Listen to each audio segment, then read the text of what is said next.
Kapagpala ko sa ating lahat mga totoong mga Inday. Kaway! Yan partner! Mainit-init na hapon sa ating lahat. Andito po kami sa Lawak, Kalmay, Pangasinan. At nakakatuwa po dahil kasama natin ang Farm Supervisor sa Sylvester Garcia. Kaway sa Sylvester Garcia. Yan! Ngayong hapon po mga idol, alamin po natin yung kanilang diskarte dahil kami mismo mga idol, ayaw po makapaniwala na umabot ng ganito kalaki. Sa 4 na buwan. 4 na buwan lang ito siya mga idol. Pwede natin ma-zoom sa camera. Ayan. 4 na buwan, almost nasa 700 grams yung tilapia nila. So alamin po natin, kasama po natin si Sir Sylvester, ang farm manager po dito sa anong pala naman? Isiana Aqua Farm mga idol. Paano nila napagganito kalaki yung tilapia in just 4 months? Sakit partner, I think abutin na ito ng 7 months atin or 8 months. Saka partner, shout out ko lang yung master technical support nila, yung Sir Eric Garcia. Andiyan po sa gilid. Yan, gawin to Sir Eric. Sobrang dami pong fans dito ngayon. Meron po silang mga sobra 10 ata na pan, no? Circular pan. So ayan, kung gusto nyo pong magpa-set up ng pan na ganito at na may technology na ganito, i-contact nyo po si Sir Eric. Lagay po namin yung number para at least meron na kayong, hindi na kayo mag-trial and error. Diretso na at sa success yung inyong project na katulad nito. Yes. Balik tayo partner kay Sir Sylvester. Sir Sylvester, direct to the point, paano, kasi marami pong hindi talaga maniniwala na 4 months lang talaga ang ganito kalaking tilapia. Paano ang proseso nyo from fingerlings? Ano ang ginagawa nyo? Bakit napabilis nyo laki itong inyong mga tilapia? So sa amin naman sir, yung sa tamang pagpapakain po ng 3 times a day po kaming nagpapakain. Tapos sa mga vitamins nila, orobiotics, water maintenance, yan po para at least maganda yung quality at mabilis silang lumaki. Ayun. So, ibig sabihin partner, tuloy-tuloy yung kanilang cycle na ganun pa rin, 3 times a day, paglalagay ng probiotics. Kasi po itong ganitong klaseng setup, hindi po magwo-work yung inyong circular pad, no, na ganitong high stacking density pag wala pong kayong probiotics. Yung ginagamit po na probiotics, kaya sa amin yung orobiotics. So, ito po yung kanilang setup. Sir, tanong ko lang, pag start nyo dito, ano ang size ng fingerlings ng paglagay nyo dito? At ilan laman? 20 sa namin sir, nung 15k per pan po kami. So 15k dito, size 22. 22? Yes sir. Uy, maliliit pala. Talagang sobrang liliit sir. So totoo talaga sir na 4 months ito, pero ganito na sa kalalaki. Bakit po? Anong breed ito? Thailand breed po sila sir, na mga hybrid. Ayun, Thailand breed. Opo. Tapos sir, itong bakit maliit na lang yung natira sir? Nakabenta na ba? Marketing na ba? Nakapag-market na rin po kami sir. Pang 5th harvest namin to ngayon sir. 5th harvest? Opo. Ay, marami-rami na pala. Opo. So meaning, ay yung mga malalaki kagaya nito, mga naiwan tong mga malalaki, yung iba dyan, marami pa rin malalaki. Marami po. Pero ang pinakaunan yung kinuha yung mga malalaki talaga? Hindi po sir, bali mix po sila kasi yung ibang may gusto ng malalaki, binibigyan po namin sila ng ganyang mga size po. So may gusto na ganun? Opo, pang ihaw daw po nila. Uy, grabe. So ito is 15,000 from fingerlings until now na harvest. Opo. May kunting mortality po kami nung sir, pero at least kahit pa paano, kasi first timer po kami nakapagpalaki rin po kami ng maayos na yung ganito po sila. Okay, gusto ko lang clarify Sir Sylvester doon sa 15,000 para at least magano tayo sa kanila. I-share natin yung kung gaano karami ang mortality na release dito. Umabot ba ng ilang percent ba? 30 to 40% din sir, kasi sa first timer kami nun sir, tapos timing sa weather sir yung puro bagyo yung nadaan ng mga anong month yun? Isda namin sir, around November, December yan, October yan, diretso. Diretso po yung habagat. Dito yun. So dito is 15,000 at ang lawak nito is 10 meter diameter. 100 cubic daw to partner pag na full. So until hanggang po yung tubig nyo yung marami pang tilapia po? 20% kami dito sir sa dito mga dito. Nandiyan po yung pinaka yung sobrang niya na sa tubig po. Pag yung marami sila. Tapos ilang beses po kayo magpalit ng tubig sa isang linggo at mag-apply po ng probiotics po? Twice po kaming magpalit ng tubig. Daily naman yung routine namin na pag drain ng ano para sa sludge nila para mailabas yung mga dumi nila. Daily yun. Opo. Tapos ang pagpalit ng tubig, ilang beses sa isang linggo? Twice po pagka ano sir. Pero Sa isang hindi linggo, naman po twice. kami nag-maintain na yung 100% water change eh. Minsan po 30% para mailabas lang din yung Sludge. opo. Kasi naka-panel type po ito, kung hindi nyo po kasi masyadong ma-clear, no? May mga side doon na hindi ko lang sure kung may mga laman na ba dyan. Para panel type to, ito may center drain ba yan dyan? Yes po, opo. Ayun, center drain pa rin. So para doon lahat ng dumi, ang sludge, papunta din sa mga gulayan nila. Yan ang kagandahan, Yes, tama ba? Ayun. Diyan Partner, yung diyan yung center. Nasa Yan opo, diyan nasa yung malalim. gitna. Opo. Around 50 cm yung lalim ng nasa gitna sir. So ito pala yung first harvest. Fifth harvest na sir. Fifth Sa- harvest, first batch. Opo, sa first wave ng ano. Ito sir, pwede natin puntahan. Ano yan dito? Anong meron dito? Mga bagong ano natin sir, mga alaga natin. Okay. Dito sir, same lang sila laki. Ilan yung laman dito at gano'n sila katagal dito? Almost 2 weeks na rin sir. Size 17 po sila nang ni-release namin ngayon. Size 17. Opo. Ilang Tapos- piraso dito? 46 something sir. 46,000. Na ganun. ano. So Kasi 46,000, grabe yung stocking, no? opo, bali yung ano nito sir, pag na full harvest na namin yung kabila, Oo. magsusort naman kami, lilipat din namin yung iba sa kabila sir, para at least medyo maluwag yung space din nila. Pero Wow. yung ititira nyo dito, ilang piraso? Same lang siguro sir sa ano, hahatiin na lang namin o kung ano yung makuha naming ano sir na sakto na doon sa kabila. Oh, Hmm. sizing. Yun na lang po, opo. Ayun, So, so 15,000 din dito. hindi, 46,000. Around Mga kulang 20,000 Ang siguro sir. yun. ititira. Opo. titira, oh. Hati lang pala. Yes, Pag sir. natapos Opo, yun, opo. ito, sizing, yung mga malaki doon siguro, or Isang magandang pwede technique dito na mga yan, partner. maliliit. Oh, isang magandang technique. High stacking density dito. Kung isipin 100 metric ton, no, na tubig, cubic. Hmm. Oh, ang laman 46,000. So 460 per square meter. Tama ba? Per cubic. 460. Tama ba? Oo. Kasi kung ano, maliliit kasi sila. Pero pagdating ng ano, lilipat na sila sa kabila. So magiging talagang super high stacking density na sila. Hmm. So pero hindi sila kasi lalaki ng lahat dito. Opo. Kasi pag lumaki sila lahat dito, baka may possibility na may mga ano, Mortality. slow growth, mortality, bansot, ganon. Oh. Yes. Kung Oo. mga 40,000 dito matitira, di 20,000, 20,000. Parang doon. ganun po. Ayun. Magiging stacking niya partner, magiging 200 per cubic. Ayun, tama na yung partner. Kasi ano eh. So far ngayon sir, ano ang challenging dito? May mortality ba o ano ba? Sa ngayon naman po sir, wala naman po kaming ano dahil yung routine namin nung una, nai-adjust na rin po namin dito sir eh. Bali yung knowledge namin sa unang wave namin sir, in-adjust na rin namin. Ngayon lang, mini-maintain namin yung magandang quality ng tubig sir, paglinis, Hmm. tamang pagpapakain kasi hindi rin sila pwedeng sobra sa pagkain. Bakit po sir? Kung minsan sir, lumulutang na lang din po sila pagka sobra ganun. Kasi Mamatay. yun yung first ano namin nung sa Nangyari. first wave opo. Mamamatay po sila. Opo.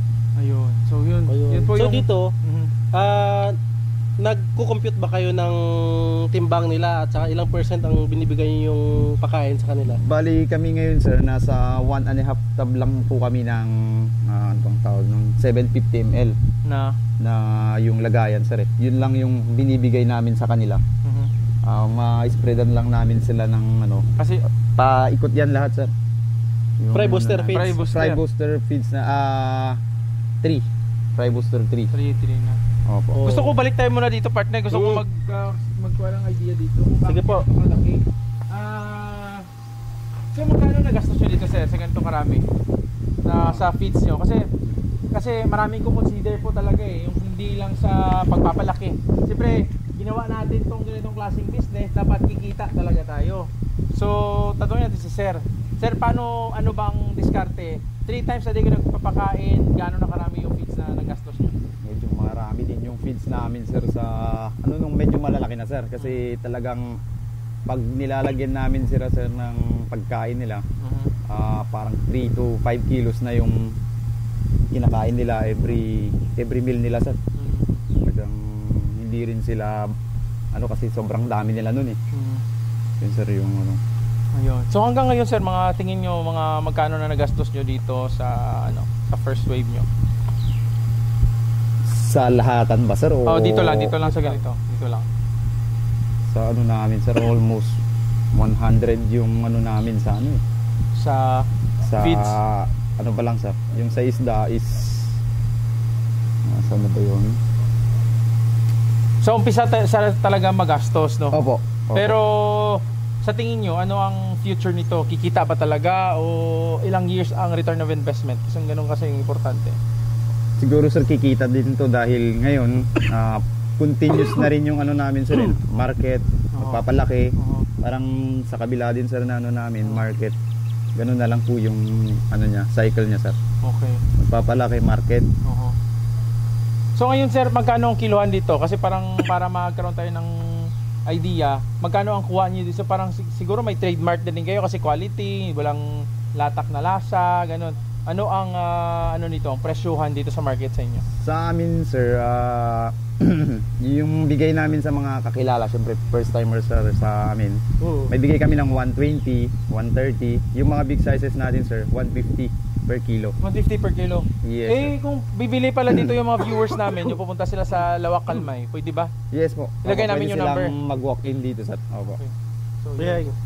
Na ano ko partner, may malaki partner oh. sobrang laki partner ah. Ayan oh. Oo. May mga maliliit din ako nakita pero napakakonti. Kasi hindi talaga sila equal sizes, no? Sir Sylvester, paano po kayo naka-acquire ng Thailand na breed ng tilapia? By Sir Eric din kami, sir. Mentor namin na ano sa tilapia, sir. So totoo talaga na size 22 4 months lang talaga. Yes, sir. Opo. Ganun kabilis siguro sa breed talaga partner. Kasi kung tandaan nyo din po yung matuto mga Inday depende kasi kung ano yung breed na kunin nyo, yung magandang breed talaga. Kasi pag nakakuha kayo ng katulad dun sa experience ni partner na dun sa ano, na binigay ng Doremi. sa LGU ata yun, partner, no? Oo. Medyo Natagal? siguro dahil ibang klaseng breed din, no? Dun sa amin. Pero ngayon dito, kakaiba talaga po kasi 4 months pala, 700 grams na. So, sana makakuha din tayo partner ng ganitong klaseng breed. Oo, kasi imagine mo partner ha. 4 months pa lang, instead na yung tilapia mo is 5 pieces 1 kilo, 6 pieces 1 kilo, 7 pieces 1 kilo, eh dito pa lang almost 2 to 3 pieces, sir. 2 to 3 pieces ang kilo. Mayroon pang 700 grams yung nahuli natin. So ibig sabihin, kahit mag-umpisa ka sa size 22, pareha lang yung feeds na pinakain mo, pareha lang yung pag-change ng water mo, paglagay ng orobiotics. Every ilang araw ba kayo naglalagay, sir? Every water change namin, sir, na 30%, so twice Twice a po. week? Opo. Mga ilang grams ang malagay natin sa ganito para... Bali sa amin, sir, yung may anuhan kami ng konting ano lang, bali 2 beses lang kami mag-spread, sir. Dalawang tarakot-tarakot Opo. nun. Every 2 weeks yun. Twice a week, sir. Twice a week. Opo. Pag nagpapalit lalagay. Twice a week. Pagka water change namin ng 30%, Lagay ulit. lagay po ulit. Tapos magugulat ka na lang partner, yun lang din naman kasi ang ginagawa routine eh. Ang difference lang, maybe partner, napakaganda ng breed ng tilapia from Thailand.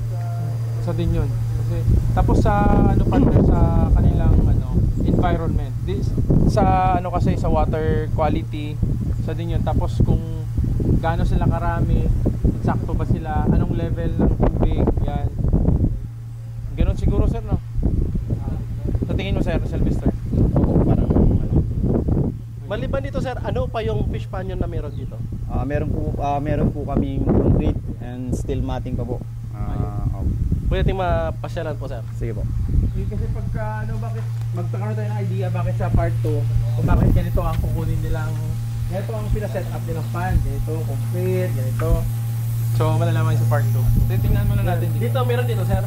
Wala pong laman yan, sir. Dito sa may laman. Doon na lang tayo sa may ano. Ilang mas nakita niyo sir? Bali nung ano, sir, November 24 sila, yung mga bago namin, sir. Mga November 24. Meron din po. Lahat na po yan, sir. Bali dalawa lang po yung walang karga namin, sir. Dalawa lang? Opo, Lahat may karga? Opo, yung dulo lang na dalawa, sir. Ang ano. Ang dami lang pala kita dito no? Continuous yan, sir. Ang ano namin, sir, target namin sa Holy Week. Kasi yung mga bawal sa karne. April, no? Yan, sir. April ba? Opo. Yan. Dito tilapia. Dito na yan, sir. Lahat na po nandito. Ano po? Hito. Dito na, Opo. lahat dito is hito. Yes po. Sa 5 meter diameter natin sir. Ayos ah. So ayan. Ayos, hito din. So Dito sir, 3 months. Hito rin po. So meaning, mas maraming demand or buyer yung hito kumpara sa tilapia. Hindi naman sir kasi mas marami pa rin yung quantity nila doon sir kaysa sa hito. Kasi ito sir, bali ang laman nito around 2,017. Ito sir, ito yung nauna namin sir, 5.5. Bali yung kasama nito sir, nandun sa CP6, yung pinagtutungtungan ni sir na nandun yung ano. Nag-sizing kayo? Opo. Sizing. Yes po. Kaya yung ibang malalaki sir, nakahiwalay na rin po. Ito is hito din to. Yes po. Mga 6, 7, 8. May date pala to, November. Oy, November 24, 2024. Size 2 to 3 po sila nun sir. Size 2 to 3. Ayos, may mga pangalan, may ano pala dito. May date lahat. Ayun, so matutumakin dahil sa mga nagsasabi na imposible yung ganitong technology. Kayo po mismo pwede nyo pong puntahan yung farm nila Sir Sylvester dito sa Lawak, Kalmay, yung malalapit or malalayo. Kung interested kayo, punta kayo dito. At sa mga papaset up si Sir Eric, bibigyan po namin yung number para hindi na po kayo mahirapan. Lahat na naka-technology na yun sa kanila, may package na gano'n. Para at least tuloy-tuloy, partner, hindi na sila dadaan sa sa mga problem na na-encounter ng mga naunang farm. Sabi nga ni Sir Eric, swerte daw yung mga ngayon na matuturuan dahil hindi nila matadaanan yung mga problem na pagdaanan dati. Step by step tuturo lahat-lahat para yung success andun talaga. Doon pa partner mo, marami pa doon, pero balik tayo siguro dito kasi baka against the light. Sir, ano ang feeds yung ginagamit dito, sir? Fried booster kami sir, yung ano, tate. Tati po until harvest. Opo, tate po. Yun na po yung nakasanayang brand nila sir. Dito sir, sa 1 to 3rd and the 4th harvest nyo, mga ilang kilo na yung nakuha nyo dito? Around 2 to 300 kilos na rin po ata kami sir ngayon. Mga 2 to 300 kilos. Yes po. Kasi medyo marami pang mortality, no? Yes po, nung ano namin sir. Sana nga sa susunod sir, medyo ano, mas marami na at makabawi. Ngayon lang kayo naka na. At least may mentor na kayo dito. Yes. Kaya Dito. pa lahat sir, mga 500 kilos muna sa ngayon. Kaya, sobra naman. Opo, kaya. Baka ilang kilo pa ito natira dito, tingin mo? 3 to 4 siguro sir. 400. Opo. Ay, di sobra pala eh. Kung naka 300 na kayo, plus 400, 700 kilos. Parang ganun siguro sir, yung kakayanin pa. Tapos ang bentahan nyo ngayon sa malalaki, 150. Opo. Nice na pala. Ganon din siguro partner, kaya mabilis din ang growth nila kasi medyo nagluwang-luwang sila dahil sa Isa din mortality nung una na kinakapa pa nila yung pagpapalaki dito. Ayan. So tingin nyo sir, ano ang mali nyo nung una, bakit marami kayong mortality? Yun sir, yung sa ano natin, bali yung sa pagpalit ng tubig, sobra sa pagkain, ganyan sir. Tapos yung tamang pagbigay ng mga vitamins nila. Yun yung medyo nakakaligtaan namin na gawin noon. At least ngayon sir, na-adjust na rin po namin na everyday yung cycle namin, release ng tubig para malinis yung ano, yung palaisdaan natin. Baka ma-misinterpret po yung vitamins is probiotics po yun siya, tama po Opo. sir? Yung probiotics. Opo.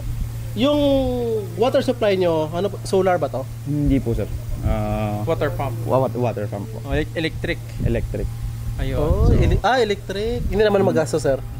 Hindi naman sir sa ano dahil mabilis lang naman magkarga sir. Itong setup namin sir dito.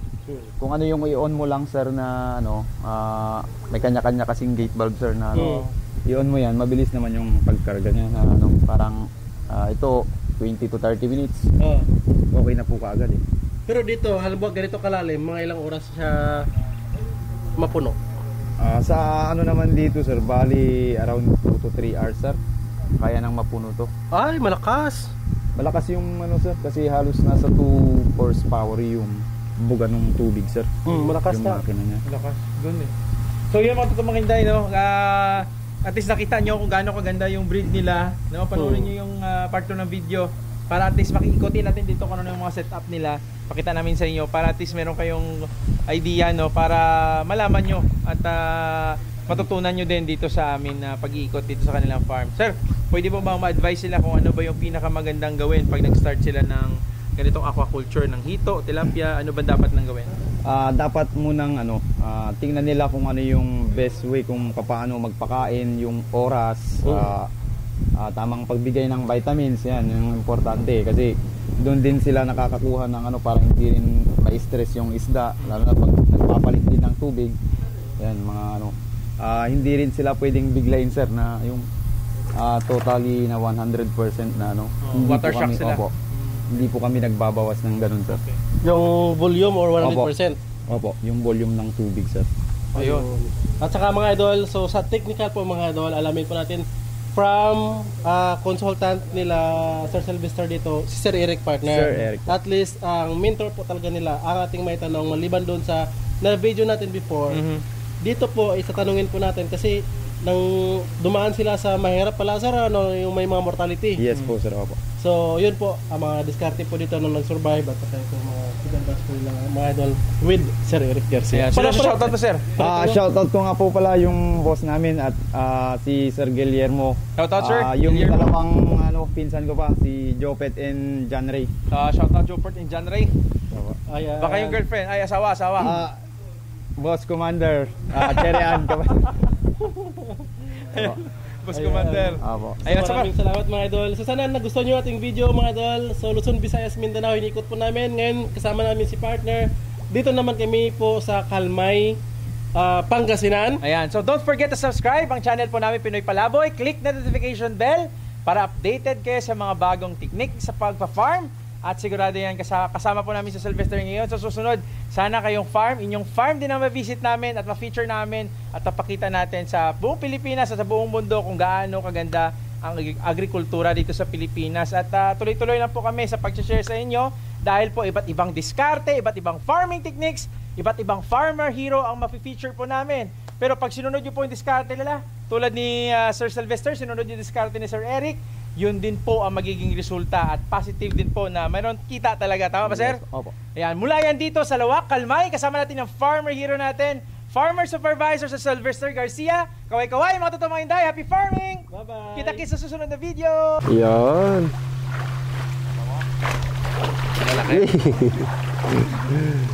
Nadulas na. Mahirap pa!